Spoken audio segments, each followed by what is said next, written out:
Porilaiset, meidän börjare. Olen Olof af Mäkinen, kavereiden kesken tolku.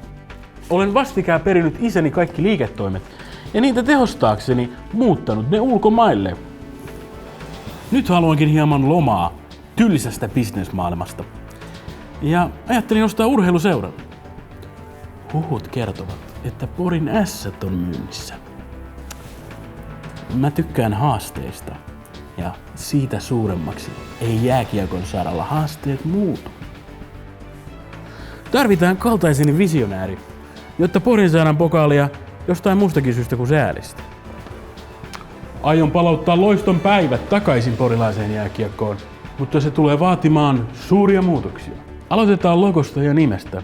Pata on musta ja kovin negatiivinen. Todella typerä valinta, ottaen huomioon, että korttipakassa on parempiakin maita. Ässistä tulee hertat ja logokin muuttuu mukana. Enää ei puhuta ääliömäisestä patasydämestä, vaan rakastettavasta hertasta. On päivän selvää, että Porissa ei enää synny legendoja kuten männävuosina.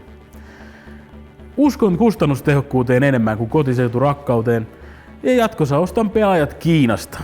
Kiinaa ei perinteisesti pidetä kovana kiekkomaana, mutta tuotantoani sinne siirtäessäni huomasin, että heillä on kyky oppia mitä tahansa.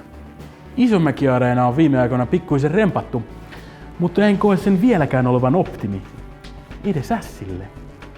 Kysymys kuuluukin, onko oman hallin ylläpidossa taloudellisesti mitään järkeä? Jatkossa Ässät voisivat matkustaa Raumalle treenaamaan, aina kun Lukko ei hallia tarvitse. Samoin Herttojen. Kotiottelutkin voitaisiin käydä Raumalla. Tämähän on vasta alkua, mutta olkaa huoleti. Kaiken uuden alta löytyy vielä se sama vanha Ässät-henki. Se, että yritetään vuodesta toiseen, vaikka tiedetään, että se on turhaa.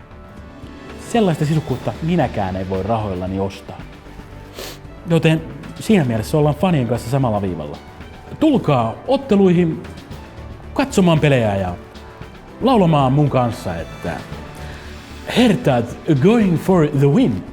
Mä totta kai olen sitten omassa aitiossani.